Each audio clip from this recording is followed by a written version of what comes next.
Hello, good morning. मैं राजकुमारी, पूर्व warden KGBB मड़ोरा, Dakor, जनपद जालौन से हूँ। वर्तमान में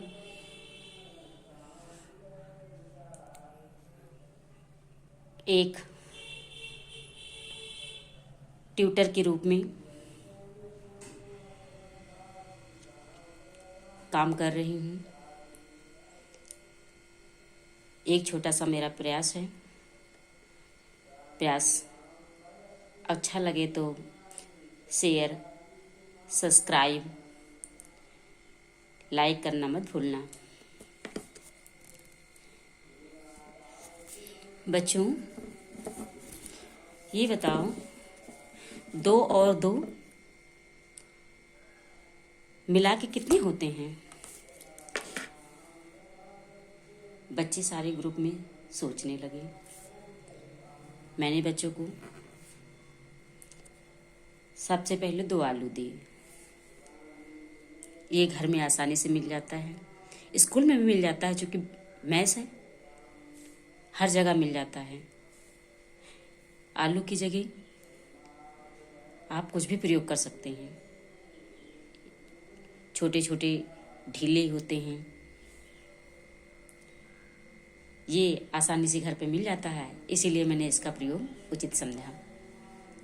ये आलू दिए। मैंने कहा, ये कितने आलू आपके पास है? बच्चों ने बोला, मैम 2 आलू। फिर मेरे द्वारा 2 आलू दिया गया। बोला, बच्चों ये मिला के कितने हो गए? अब बच्चे आलू को गिनने लगे।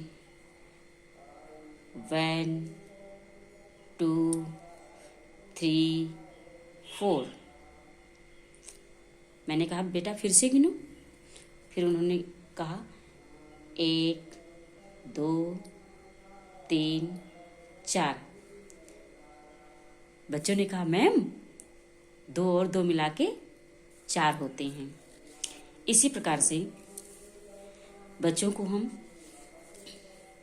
इस आलू के माध्यम से गिनती सिखा सकते हैं। जोड़, गुणा, घटा आदि। ये तो रहा गणित सिखाने का तरीका। अब मैं बच्चों को हिंदी सिखाने का तरीका बताती हूँ। कुछ इस समय नवरात्रि व्रत चल रहा है। अनार के दाने देखे और इसको हाथ में लिए और बच्चों को दिखाने, बेटा ये क्या चीज है?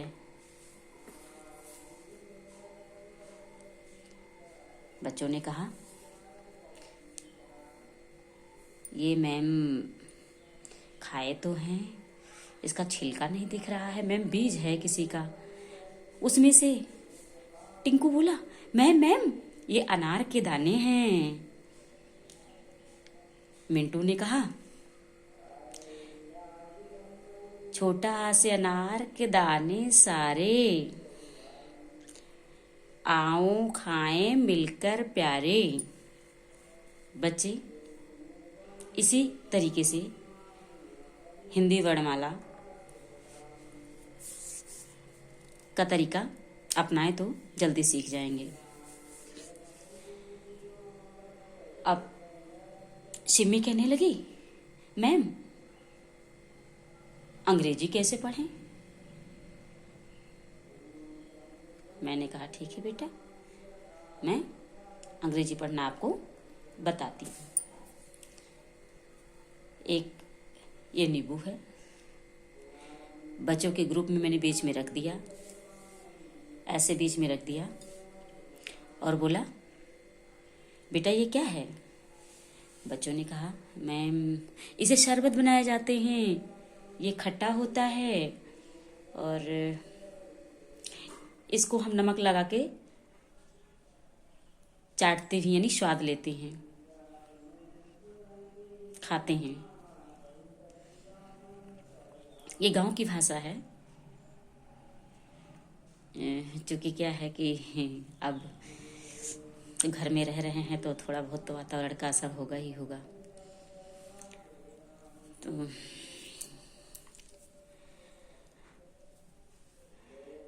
एक बच्चे ने कहा, ये मैम नींबू है, लू लगने पर इसका घोल बनाकर पिएंगे तो लू से बचाव हो सकता है। टीचर के द्वारा बोला गया। इसको अंग्रेजी में क्या कहते हैं? ग्रुप में 7 बच्चे थे, 7 आपस में बात करने लगे। क्या कहते हैं इसको अंग्रेजी में क्या कहते हैं? तो नींबू है, खट्टा खट्टा लगता है। उसमें से एक बेटे के ध्यान में आया, लेमन कहते हैं इसको। सारे बच्चे एक साथ ग्रुप के बोले लेमन।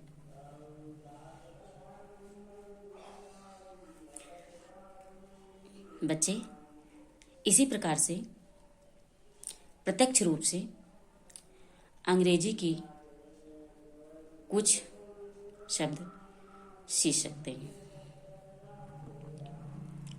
ये चुकंदर है, सूख गया है, ये भी खाने लायक भी नहीं है। इसको जानवर को खिलाने के लिए रखा था, तो मैं बच्चों को पढ़ाने के लिए रख दिया है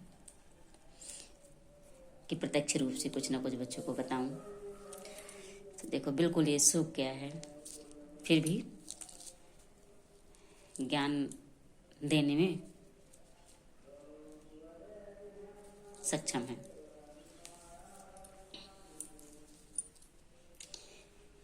ये ग्रुप में ऐसे मैंने फेंक दिया। एक ग्रुप के बच्चे हैं, बच्चों ने देखा, मैम ये क्या है? कुछ बच्चे तो डर गए, है मम्मी ये तो कीड़ा आ गया, मैम बचाओ। तो मैंने कहा, बेटा ये कीड़ा नहीं है, ये सूखा हुआ चुकंदर है। इसको खाने से शरीर में खून की कमी दूर हो जाती है। इसी तरीके से हम कोई भी तरीका अपना सकते हैं जो हमारे आसपास वातावरण में आसानी से प्राप्त हो, और बच्चों को प्रत्यक्ष रूप से सिखाते हैं, क्योंकि बच्चे प्रत्यक्ष रूप से जल्दी सीखते हैं और अमिट होता है। जय मिशन शिक्षण संवाद, जय मिशन शिक्षण संवाद, जय भारत। जय मिशन शिक्षण संवाद, जय भारत। Good bye.